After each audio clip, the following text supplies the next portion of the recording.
I wanted to really just talk about the conversations that have come up after what we've all just witnessed come out to play with the Will and the Jada thing, because obviously these are celebrities. We don't know the intricacies of their lives, but I found it really interesting, the conversations that have been brought up as far as monogamy, as far as marriage, what that looks like, what that entails, how people can kind of, these days especially, we've kind of just started more or less just making our own rules. The traditional way that people have been dating and courting and all of that, it's just different now, right? Like, do people even court anymore?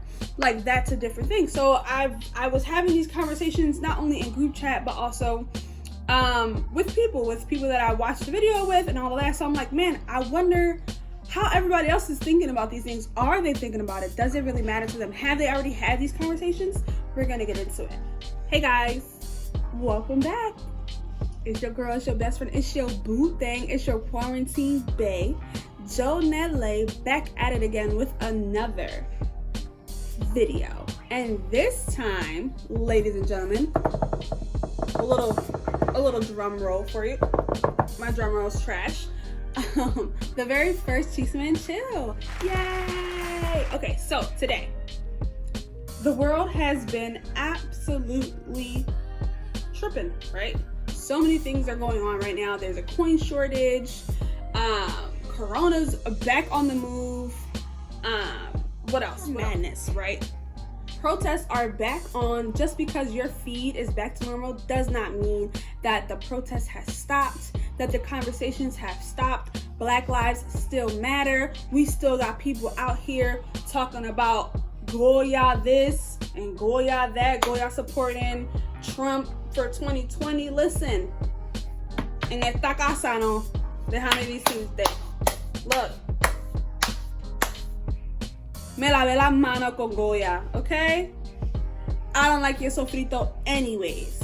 Moving along, so yeah, I wanted to have this conversation with my girlfriends, and I wanted to invite my audience, you guys, to kind of throw your little 2 cents in and we can just talk. But unfortunately, due to schedules and everything else, I couldn't have my girls here. I know that they wanted to be here. I'm gonna figure it out. I promise we're gonna make it work. The main thing that has come out of all of this conversation is relationships, right? The first few thoughts that popped up in my head were, how does all of this work? Like, as far as two people trying to make a relationship work, right? Especially a marriage. What I want you guys to come back to me about is your honest opinions on it, right? To me, the point of Chisme and Chill is to get a conversation going, right? And we're already having this conversation, so I want to kind of elaborate a little bit more, kind of open up the floor, if you will, and invite everyone who wants to have this conversation with me. So, 5 things that I immediately thought of, not immediately, but 5 things that I thought of after I processed the entirety of what had happened, as far as like Will and Jada and all of that. I don't have an opinion on that like specific situation, entanglement, if you will.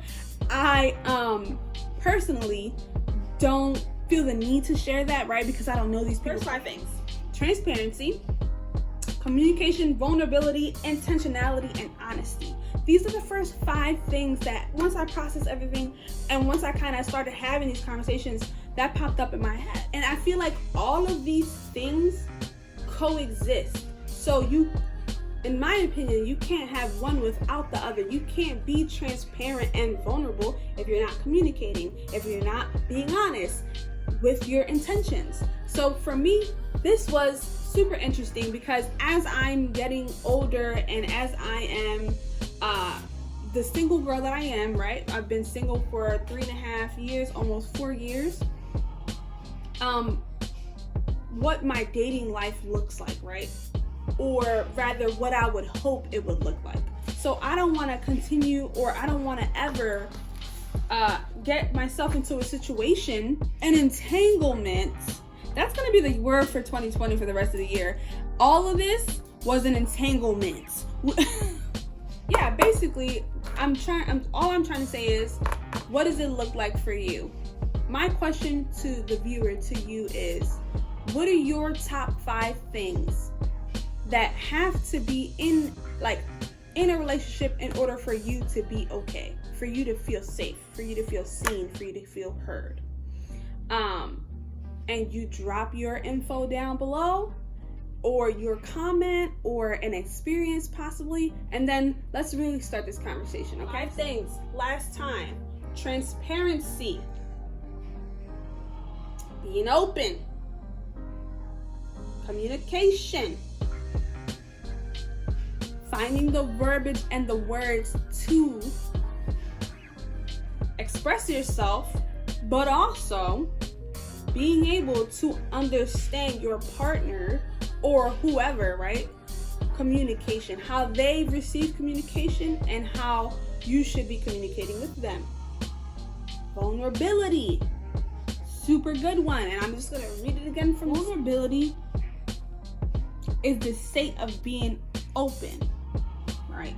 So obviously you're not gonna allow just any old body to see you vulnerable, to see you at your weakest, right? In a sense, because it's like when you're vulnerable, you're open, you're exposed to be possibly being harmed. What are your intentions, right? What are your intentions with people? What are your intentions with getting into these situations, these entanglements? What did you want out of it, right? Because I feel like a lot of things are super transactional.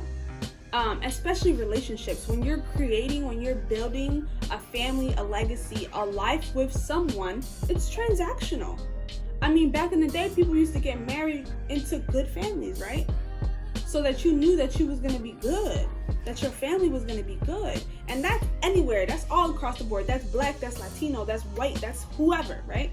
And then honesty, intentionality, and honesty go hand in hand.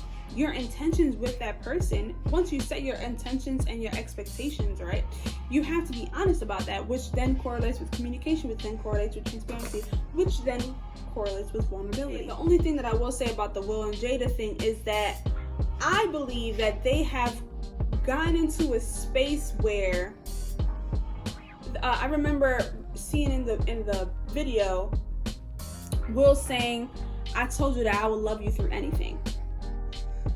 And this is anything and everything, right?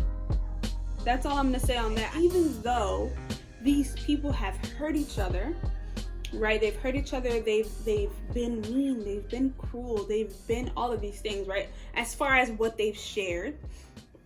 And they can still come out on the other side with love, as much as possible, right? Because you can be angry with, I can be angry with my mom or my cousins or with my friends, but that doesn't take away the love that I have for them, right? So I think that even if, because they apparently are fine, even if they were still pissed with each other, the fact that they can still have this conversation, be joyous with one another, and just love each other through this means that they've kind of like leveled up in a sense. And again, I don't have enough experience. I've never been married. I've been in a serious relationship, but nothing compared to like 10, 20, 25 years. I haven't put that time in, so I really can't say yay or nay, or I would do this and I would do that, because I really just don't know, genuinely. I guess that's the end of this video. I don't want to keep rambling on forever and ever and make this video 100 years long. But let me know what you think in the comments below. And if you liked it, if you liked this video, if you want to see more videos of me chit-chatting it up with you guys, which is what Cheese Mincho is going to be all about. But if you kind of like this informational type of thing versus like a cash, I'm shooting the shit with my girlfriends, feel free to also drop that. Subscribe if you haven't already. Like it, share it, and I will see you in the next video.